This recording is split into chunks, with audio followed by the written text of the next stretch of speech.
Hey guys, so in this video I'm going to show you how to pick up stitches, and just pretend this is the sack boy's body, or the bottom of his body where you're going to pick up the stitches for the legs. So both are going to be the same, except for the legs you're just going to pick up one extra stitch. So the first thing you're going to do is create a slip knot. So right here I've created a slip knot, and then you want to insert your crochet hook somewhere on the body, and it's like pick up a piece of it like this, just a small piece. Don't like pick up huge chunks like this, just a small piece. And first of all, I want to start, let's just say this is the top, and usually I would turn the sack boy upside down.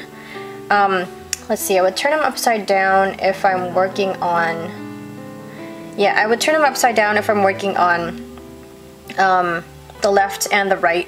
And for both sides, left and right, you're going to pick up stitches clockwise. So you're going to pick up stitches in a clockwise motion. That way you're going to be working on the right side. So I'm going to show you what the right side and the wrong side look like after I show you how to pick up the stitches. Usually I would pick up 3 stitches in a row on the top, and then I would just go around and create a slip stitch with the first one, or first stitch that I picked up. So what I'm going to do is I'm going to insert this through like an opening right here. I mean, I used size 8 here in this video, so that's why you can see holes in this piece right here, but it's just so that you guys can see it more clearly. So what you're gonna do is insert this through here, and then just pick up a little part of your work here. And then you're going to insert your slip knot through, which you can see right here. I've inserted it through. And then put this aside so it doesn't get in your way. And then what you're going to do is that you're going to pick up another small piece of your work like this, like right next to it. Yarn over, pull the yarn through, and then yarn over, and then pull the yarn through both loops. So as you can see here, you created a stitch.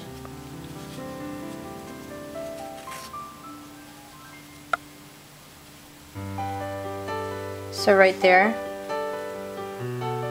you created a stitch here, and then you're going to do the same thing for the next one. You're going to insert your crochet hook in a place next to it. Just pick up just a little bit of your work like this. Yarn over, pull the yarn through, yarn over, and then pull the yarn through both loops on your hook. So you're essentially creating a single crochet. See, now you have 2 of them. So now you can see there are 2 stitches, one here and one here. And then you want to create the 3rd stitch the same way as you've been doing. I would just go next to it, and then yarn over, pull the yarn through, and then yarn over again, pull the yarn through both. See, now you have 3 stitches. And then what I would do is just turn this a little bit like this, and then pick up stitches underneath it. So you see your stitches are up here, 1, 2, 3. And then I'm just gonna go underneath this, like here, and then here. I'm just gonna insert my crochet hook and lift this up a little bit, and then create my 4th stitch. I want to yarn over, pull the yarn through, yarn over again, pull the yarn through. So once you've gotten this down here, you want to pick up a piece of your work down here. so that you can go around and create the armhole.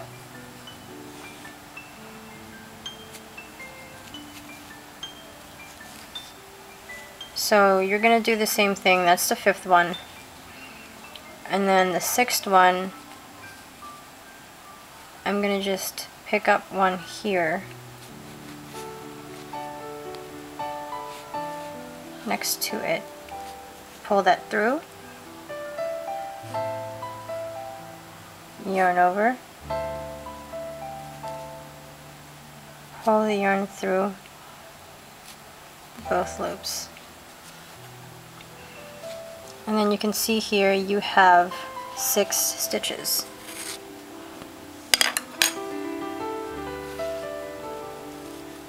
You can see here you have 6 stitches.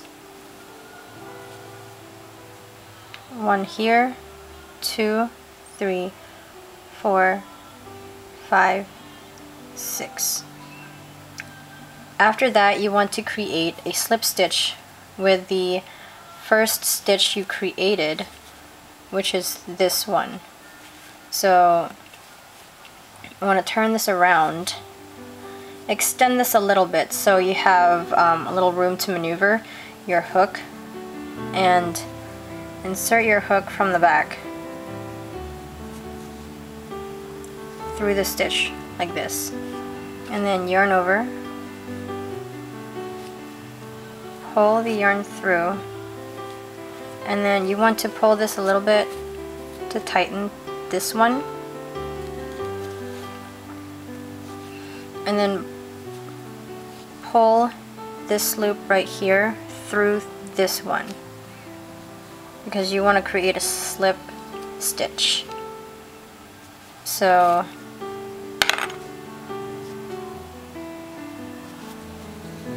now you can see that's the armhole, or where the arm starts. You can see it's starting to build up here. I've done a couple of rows on the arm already, and I'm going to show you what the right side looks like. This is what the right side should look like, and this is what the wrong side looks like. There's a slight difference, and if you work counterclockwise, you are going to get the wrong side out instead. So this is why you want to work clockwise. You want to pick up your stitches clockwise. So I went ahead and created a few more rows to get to the point where I have to make the fingers now. And let's pretend this is the body and the hand, or the arm, the arm is hanging this way.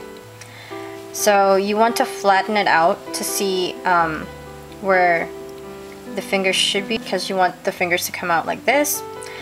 And then I would turn it around, and you can see that the stitch ends, or the row ends here. What you want to do is you want to crochet a couple more stitches so that you can get to the other side. And usually I would use a crochet hook size that is one size smaller, but I couldn't find a size 7. But you'd want to use a size that's smaller, because usually I create the fingers using a size, let's see, what is this? A size 4. And for creating like the arms and the head and everything, I would use a size 5. And then for the fingers I use a smaller size, because I noticed that if I created it with the same size, the fingers look a little more flared out and just too big. So I had to create it with a smaller size so that it would just look more normal than if I created it with the same one. So what I want to do again is crochet a couple more stitches so that I would reach the other side. And at this point you can just remove your marker because you won't need it anymore. So let's see, I think I have to create another one. The goal is for you to go all the way around so that you can get the width of the first finger. So what you want to do next is insert your crochet hook into the other side, one of the stitches on the other side, so that you can you can create the hole or the opening of the first finger. So I'm gonna pick, let's see, I'm gonna pick this one. So I'm gonna insert my hook here, and then I'm not gonna create a slip stitch, but I'm gonna do this. Pull the yarn through and then yarn over, and then I'm gonna pull the yarn through both loops on my hook. So as you can see here,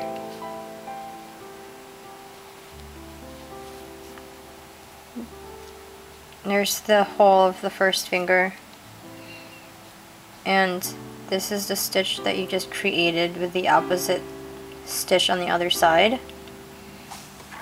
And then once you're done that, you're just going to turn your work around and create a single crochet in the next stitch.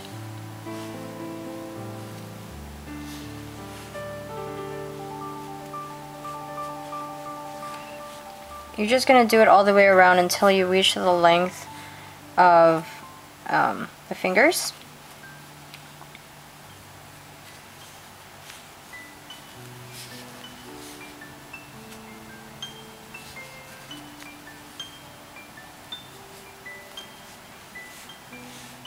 It's kind of hard to show here because the opening is so small, but all you want to do is just keep on crocheting and using only single crochets until you reach like about that length or something like that. So once you're done that, you're gonna get something like this.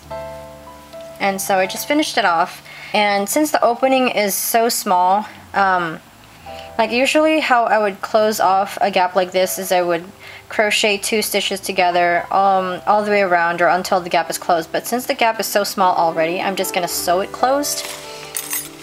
So I'm going to use a darning needle, which is this right here. If you guys want to know where I got my materials, such as the darning needle and these scissors, I got them from Joann, and my other materials like the eyes, like these right here, the oval eyes that I used for Luma and for the mushrooms, I got them from Etsy and a seller, 6060 on Etsy, and the links for this, where I got this and where I got my darning needle and stuff like that, it's gonna be on my website, and I'm gonna put that in the link below. It's actually in the material section, and I've updated that because the place where I got my Sackboy eyes, they actually closed the online store, so I had to get mine from Walmart and some from Joann. Like, I couldn't really find the exact same ones that I was using before, so if you guys know anywhere where I could get them, please let me know in the comments section below. I would be really happy to know if you guys can find them, because they're really hard to find. But anyway, I just used a darning needle to sew this together. Sew the gap closed, actually. And it doesn't need to be perfect, it just needs to be closed.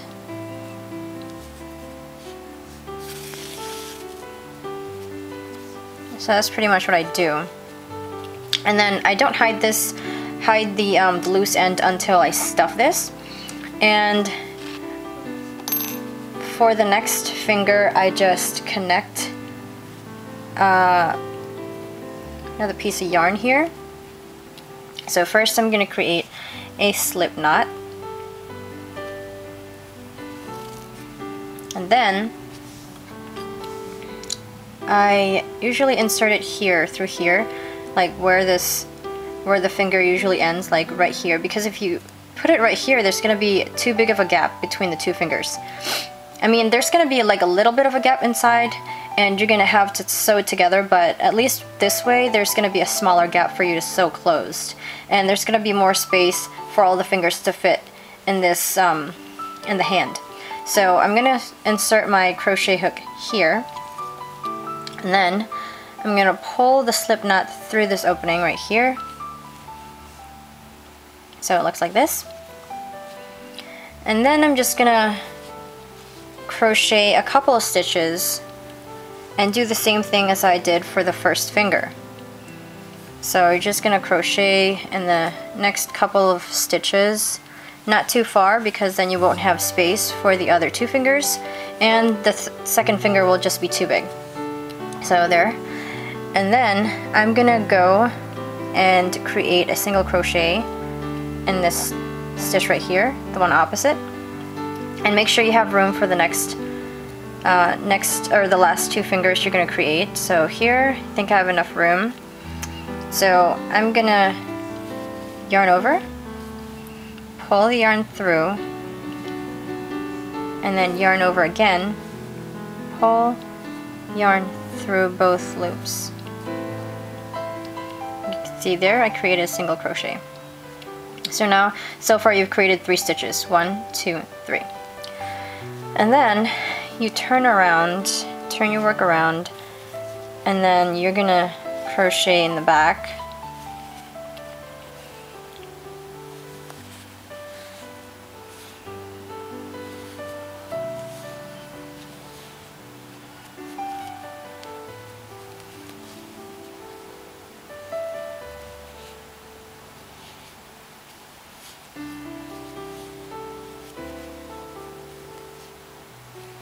So once you're done creating single crochets in the back, you're gonna turn it back around, and then you're gonna create another single crochet, but with this front stitch right here.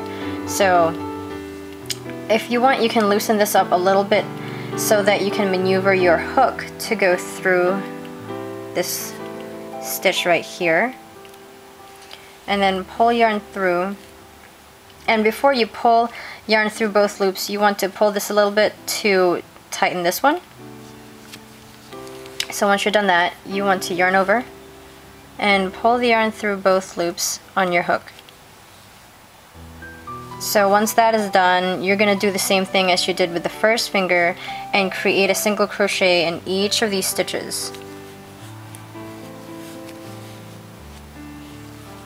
So you're just going to be working all the way around this until you create the second finger.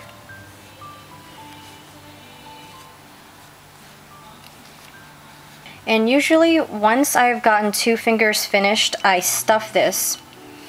And then once I stuff that, I'm going to take the loose ends and I'm going to use my darning needle, and I'm going to go through like the middle top part of the finger like this and kind of push it through. Push it through until it reaches like this end. So you want to push it through, and if you can't reach all the way through, you want to do this first. Like, you can go through twice, and then you go through this part first and then go back in, and then go through the inside, which this is the inside part of the body, so go through and then inside part of the body, so you can hide your yarn or the ends that way. So that's how I hide the ends, and I usually just tie them inside to secure it so that it doesn't come loose. And that's usually what I do after I finish 2 fingers and then I stuffed it, so that I can use the stuffing as support for the threads that are going through. Because if you do that beforehand and you stuff it, it's just going to create more problems for you, and stuffing it won't be as easy. So I usually do that after I stuff it, and then I hide the yarn inside the body.